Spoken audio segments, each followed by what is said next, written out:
has issued a tornado warning for Pope County, Illinois, until 4:15 p.m. At 3:38 p.m., a severe thunderstorm capable of producing a tornado was near over Dixon Springs, or 11 miles east of Vienna, moving east at 25 miles per hour. Expected hazards include tornado. This is a radar-indicated threat. The following impacts are expected. Flying debris will be dangerous to those caught without shelter.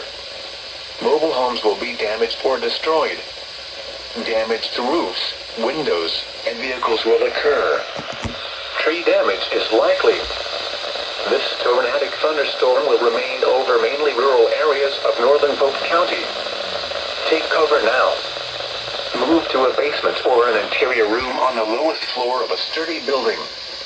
Avoid windows.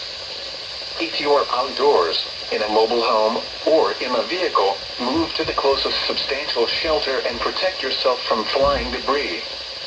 Repeating, a tornado warning has been issued until 4:15 p.m. for the following county: Pope, Illinois.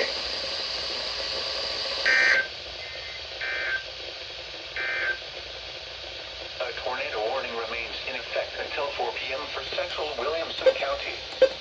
At 3:40 p.m., a severe thunderstorm capable of